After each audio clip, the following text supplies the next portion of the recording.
नमस्ते दोस्तों, स्वागत है आप सबका स्पेशली ब्लॉग में। मैं आपके साथ पूजा स्वागत करती हूँ आप सभी के मेरे चैनल पर। तो दोस्तों कैसे आप सब, उम्मीद करती हूँ सभी अच्छे होंगे।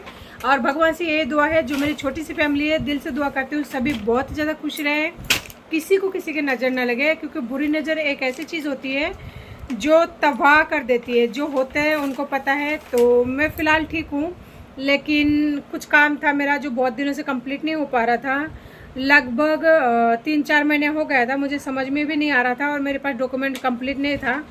तो फाइनली आज सारे दिन परेशान होने के बाद में मेरा जो डॉक्यूमेंट है वो कंप्लीट हो चुकी है। और फाइनली मेरा जो वकील है उन्होंने मुझे जो लिखने के लिए कहा था तो वो मैंने आज कंप्लीट कर ली है, क्योंकि इतने दिन से मेरे पास मतलब नहीं लिख पा रही थी।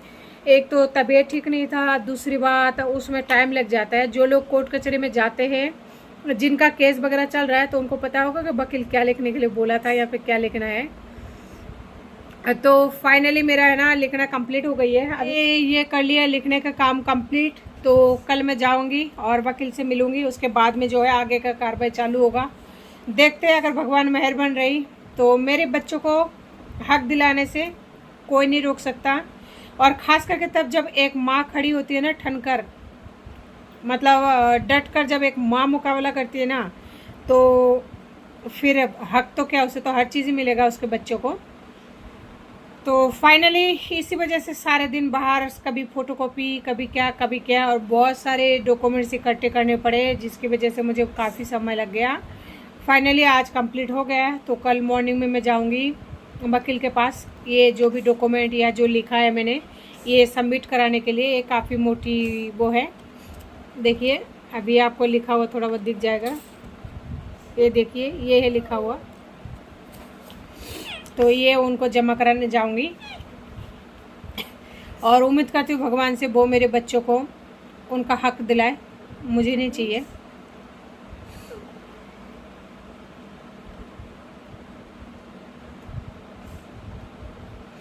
अब बच्चे खुश होते हैं ना, तो इससे ज़्यादा मुझे कुछ नहीं चाहिए होता है। ये छोटू पता नहीं क्यों दिन ब दिन और ककड़े होते जा रहा है।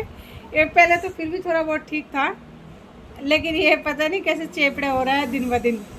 मम्मा खाना नहीं देती, देती है। बच्चे सच में मन की सच्ची होती है, बच्चे है ना झूठ नहीं बोलते। तो रोटी खाया आपने? खाया है। ये पहली बात तो दोगले होता है, जिधर इनको अच्छा लगे ना कि एक टॉफी भी अगर कोई दे देता है और कुछ भी बुलवा लो उनसे तो बोल देगा, ठीक है। तो ये दोगलेपन है, इन पर कभी भी भरोसा नहीं करना चाहिए। चाहे दुकानदारी कुछ भी बुलवा ले इनसे तो ये ज़रूर बोल देता है, क्योंकि बच्चे को क्या चाहिए होता है, वो कहता है ना, बच्चा हूँ क्या बेला फुसला लोगी। तो वही बात है कि बच्चे को बहलाना 2 मिनट का काम है।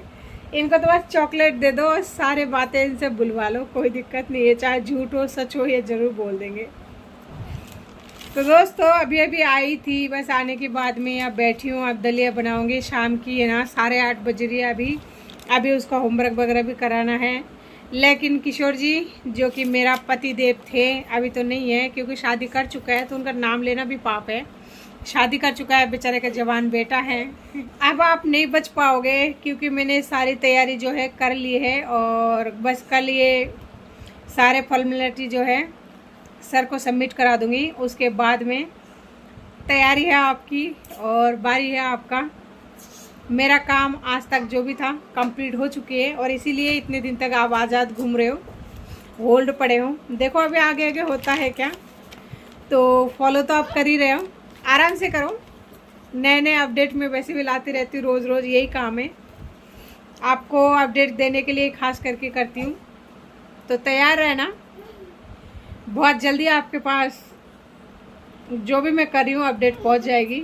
पता है, एक इंसान को जिंदा लाश बनाने के लिए ना, उसका मतलब मेंटली जो टॉर्चर होती है वो काफ़ी होती है, जो कि मेरे साथ हुआ। 15 साल के रिलेशन में मैं कभी ये नहीं समझ पाई कि मेरा मिसयूज़ हो रही है। और ये पहली बार तो हुआ नहीं है, और 1-2 दिन का रिलेशन नहीं है, 1-2 साल का भी नहीं है। इतने साल तक है ना, मतलब मेरा मिसयूज़ होती रही और मैं करवाती रही। उस बंदे ने, जो कि मेरा पति है किशोर कुमार शर्मा, मेरी मम्मी के अकाउंट से पूरा बैलेंस को मतलब मेरी द्वारा खर्च कराए घर का राशन पानी लाने में। किसी के बुरे दिन पर कभी नहीं हंसना चाहिए और खुद के अच्छे दिन पर कभी किसी को नहीं इतरना चाहिए। आज मेरे जो बच्चा है बहुत छोटा है, उसकी मासूमियत के साथ है ना, किसी को भी ऐसा टॉर्चर नहीं करना चाहिए। और वो अभी बच्चा है तो उसे तो पता ही नहीं है कि मेंटली टॉर्चर होती क्या है, लेकिन मुझे पता है कि आप लोग क्या बोल रहे हो। ये जो आस पड़ोसी होते हैं ना, वो लोग बहुत ज़्यादा मेंटली टॉर्चर करता है। पता है मेरा बच्चा खेल रहा था किसी के बच्चे के साथ में, नाम तो मैं नहीं बोलूँगी, तो वो ऐसे बोल रहा है, उसकी माँ ऐसे बोल रही है कि है ना तुम्हारे बेटा भी ऐसे सोचता होगा कि मेरा भी पापा आएंगे शाम को, ऐसे बोलता होगा, इसके पापा तो बहुत जल्दी आ जाता है, इसके पापा इसके लिए चीज़ी भी लाता है। तो मैं वहाँ से अपने बच्चे को लेके आई और मैंने कहा बेटा किसी के बातों पर ध्यान नहीं देते, आपने आप से मतलब रखा करो, किसी से कोई मतलब नहीं कहते। कोई अगर कुछ बोलते हैं ना आपको तो इस कान से सुन के उस कान से निकाल दो, किसी के बातों का बुरा मत मानो, किसी के भी बातों को आप मत सुनो। तो कहते मम्मी उनके पापा आता है, हमारे पापा क्यों नहीं आता है। तो एक छोटी सी बच्चे को इस तरह से दिमाग में ये डालने की कोशिश करना कि है ना देखो हमारे पापा आ रहे हैं और तुम्हारे पापा नहीं आ रहा है, तुम्हारे पापा कहाँ पर है, तुम अकेले क्यों हो। तो एक छोटी सी बच्चों के दिमाग में इस तरह की घिनौना सोच वाले इंसान घिनौनी बातें डालते हैं ना, दिल टूट जाता है। अरे यार वो तो बच्चा है, मासूम है, उसे क्या पता फैमिली में क्या हो रहा है और क्या नहीं हो रहा है। उसकी माँ से बात करो ना कि तुम्हारा पति नहीं आ रहा है, तुम्हारा पति क्यों नहीं आ रहा है, तो मैं जवाब दूँ कि मेरे पति का आपको क्या इतना ज़रूरत पड़ रही है या फिर आपको इतना छानबीन क्यों करनी है। वो तो नहीं, लेकिन बच्चों से सवाल करवा रहे हो कि है ना हमारे तो पापा आ जाता है। आपको जरा सा भी तरस नहीं आता कि किसी छोटे से बच्चे के माइंड में क्या भर रहे हो। इतने बड़े बड़े लोग हैं ना, बस एक पति क्या चला गया ऐसा लगता है औरत को मर जाना चाहिए, वो भी है ना ये अंडों बच्चों के साथ में। उनका मतलब तो यही है कि दोनों बच्चों के साथ में है ना आप मर जाओ, क्योंकि आपको आपकी पति ने छोड़ाया गया है, मतलब पति द्वारा ठुकराया गया है। पति ने तो अपना ऐश की ज़िंदगी चुन लिया शादी करके, तो आप क्यों जी रहे हो, क्यों दोनों बच्चों को साथ लेके अकेली रह रही हो। मरो ना, कहने का मतलब ये है। लेकिन दुनिया वालों आप भी इतना मत समझो कि है ना एक पति छोड़ के गया है, जिसका पति मर जाता है वो नहीं रहता क्या, बच्चे वो नहीं पालती है। तो मेरे तो अभी भगवान की दया से हाथ पैर सही सलामत है, तो मुझे दूसरे की है ना ये जो नसीहत दे रहे हो आप लोग, मुझे कोई फ़र्क नहीं पड़ता। मैं अपने बच्चों को समझा भी दूंगी, ज़रूरत पड़ी ना तो आज के बाद बाहर उसके खेलने नहीं जाने दूंगी, घर में ही रहेगा तो क्या हुआ, मैं खेलूँगी उसके साथ में ना। तो ज़रूरी है क्या ऐसे सोच वाले इंसान या घटिया सोच वाले इंसानों के साथ में बच्चों को खेलने दिया जाए, ताकि बच्चों की मानसिकता है ना ऐसा आ जाए, बच्चे मेंटली टॉर्चर हो जाए। मेंटली टॉर्चर करो आप लोग उनको, ज़रूरत ही नहीं है। मेरे बच्चे घर में पल जाएंगे, घर में बड़े हो जाएंगे, जब बड़ा हो जाएगा ना खुद ही खेल लेगा, खुद ही चला जाएगा बाहर और बाहर की दुनिया को समझ जाएगा।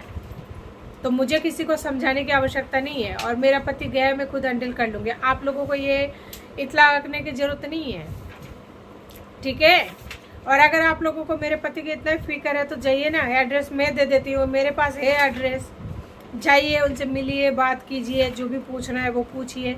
लेकिन मेरे बच्चों से इस तरह से सवाल मत कीजिए। मैं चुप जब तक ही हूँ जब तक मुझे सही लगता है, लेकिन जब लगता है ना पानी सर से ऊपर चला जाए या कुछ और गलत बात मेरे बच्चों के साथ में करो, तो मैं है ना कभी किसी को नहीं छोड़ती हूँ। मैं अपनी माँ को भी नहीं छोड़ती हूँ जब मेरे बच्चों के साथ टॉर्चर करती है या थप्पड़ मारते हैं, ठीक है। तो आप तो पड़ोसी हो मेरे, तो मैं आपको छोड़ दूँ, बच्चे की बाप को नहीं छोड़ती हूँ, उसको भी घसीटूंगी कोर्ट तक। जो बच्चों का हक है ना वो सोच रहा है हक मार के बैठ गया तो मैं बच गया, कुछ नहीं। ये जितने दिन का वो हक मार के बैठा है ना, सूद समेत ब्याज समेत लगेगा, उसे तो पता ही नहीं है।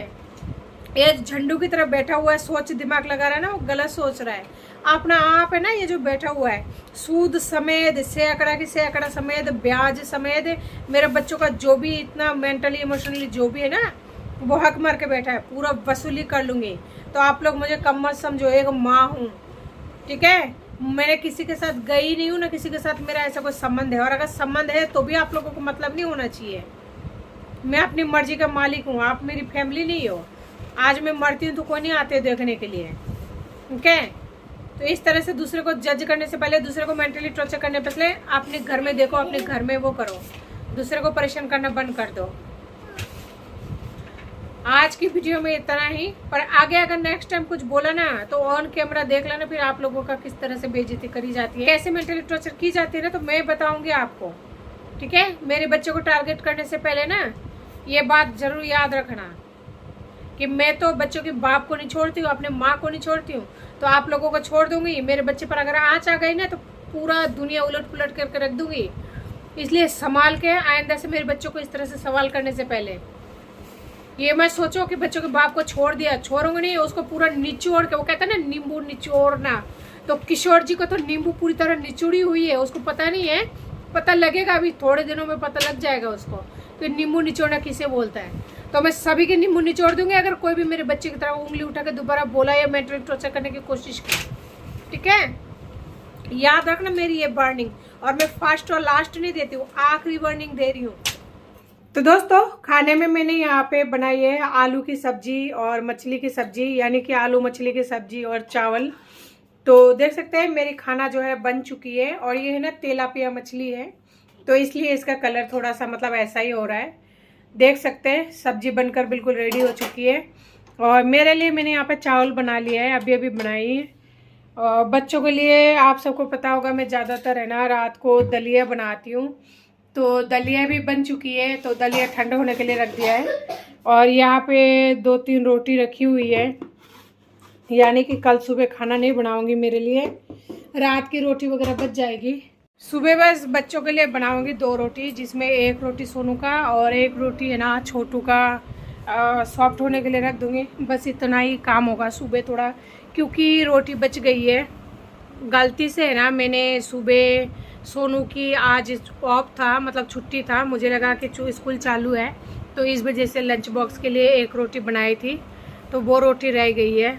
2 रोटी है, तो वही रोटी जो है मैं रात को खा लूँगी और सुबह चावल खा लूँगी। तो इस तरह मतलब कुल मिला के ये है, सुबह कल मुझे बनाना नहीं पड़ेगा मेरे खुद के लिए कुछ भी। और इसीलिए सब्जी में है ना थोड़ा ग्रेवी जो है ज़्यादा डाल दिया, ताकि अभी खाने के बाद में सुबह भी रह जाए, तो उससे मेरा दोनों टाइम का काम है ना एक साथ ही हो जाएगा। और बच्चे यहाँ पे कर रहे हैं मस्ती।